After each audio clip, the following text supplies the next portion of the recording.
ایک ایسا پانی جسے پینے والا ہمیشہ کے لیے امر ہو جاتا ہے، وہ چشمہ جس کی تلاش ہر دور کے حکمرانوں نے، سیاحوں نے اور جہاز رانوں نے کی۔ آخر وہ چشمہ کہاں ہے اور اس پانی کو تاریخ میں کس ہستی نے پیا تھا؟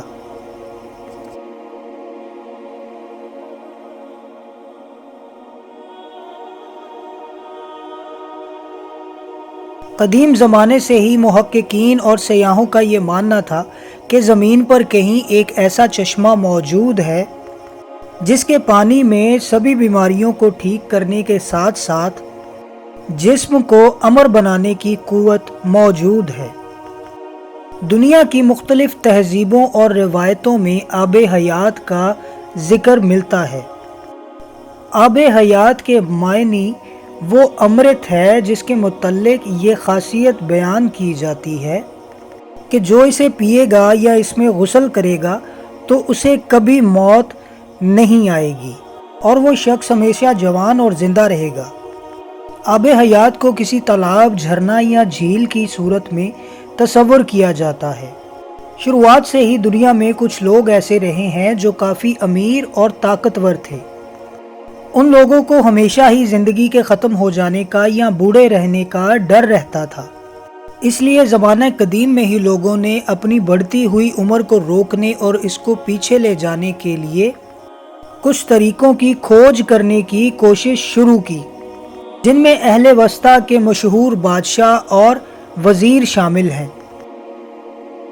ہیروڈوٹس نے اپنی ایک کتاب ہسٹوریا میں افریقہ میں ایک قدیم قبیلے کا ذکر کیا ہے جنہیں میکروڈین کہا جاتا تھا۔ یہ نہایت ہی طاقتور، خوبصورت اور جوان لوگ تھے جن کی عمر کم از کم 120 سال ہوتی تھی۔ اس کے باوجود وہ جوان دکھتے تھے۔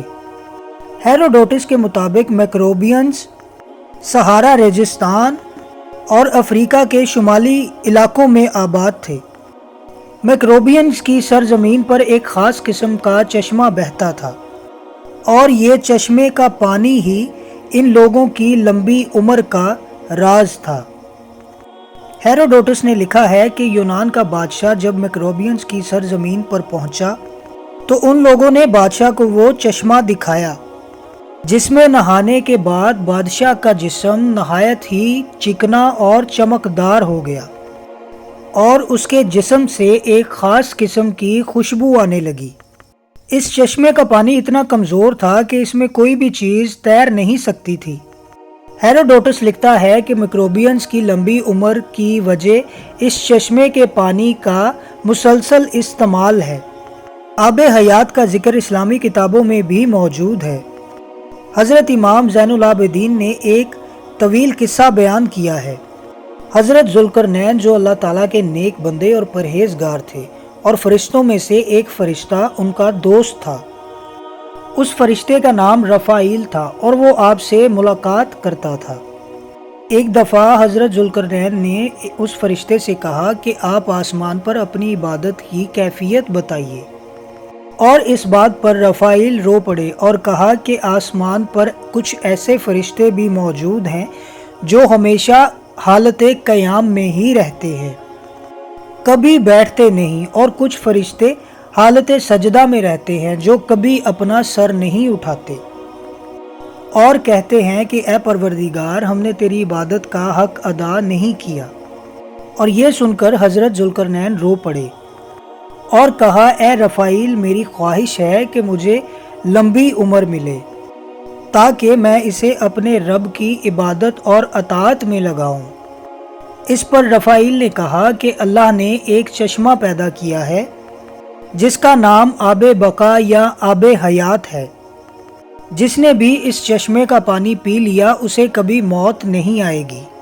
چنانچہ حضرت ذوالقرنین نے تمام صالحین اور علماء کو اپنے دربار میں جمع کیا اور ان سے آب حیات کے متعلق دریافت کیا۔ ان تمام لوگوں نے کہا کہ ہمیں کسی ایسے چشمے کے بارے میں علم نہیں ہے۔ البتہ ایک عالم نے حضرت ذوالقرنین سے کہا کہ میں نے حضرت آدم علیہ السلام کی وصیت میں ان وادیوں کے بارے میں پڑھا ہے اور یہ بھی سنا ہے کہ سام بن نوح کی اولادوں میں سے ایک شخص پیدا ہوگا جو اس چشمے کا پانی پیے گا، اور وہ چشمہ اسی مقام پر ہے جہاں سے سورج غروب ہوتا ہے۔ اور حضرت ذوالقرنین چشمے کی تلاش میں نکل پڑے، اور ان کے ساتھ حضرت خضر علیہ السلام بھی تھے، اور آپ ذوالقرنین کے خالہ زاد بھائی تھے۔ ذوالقرنین اپنے لشکر کے ساتھ یوں ہی 12 برس تک مغرب کی طرف سفر کرتے رہے، اور ایک طویل سفر طے کرنے کے بعد آخر کار یہ لوگ اس وادی کے کنارے پر پہنچ گئے۔ حضرت ذوالقرنین اپنے ساتھ 6000 قابل سپاہیوں کو لے کر اس وادی میں داخل ہوئے، جن میں خضر علیہ السلام بھی تھے۔ اس وادی میں داخل ہوتے ہی اچانک طوفان آ گیا اور زوردار بجلیاں چمکنے لگی، اور حضرت ذوالقرنین کا لشکر بکھر گیا۔ کچھ دیر بعد جب طوفان تھما تو حضرت ذوالقرنین علیہ السلام مشرق کی جانب جا نکلے، جبکہ خضر علیہ السلام مغرب کی جانب جا نکلے۔ خضر علیہ السلام چشمہ حیات تک جا پہنچے۔ آپ کو شدید پیاس لگی تھی، لہٰذا آپ نے اس چشمے کا پانی پیا، اس میں غسل کیا اور اس پانی سے وضو کیا۔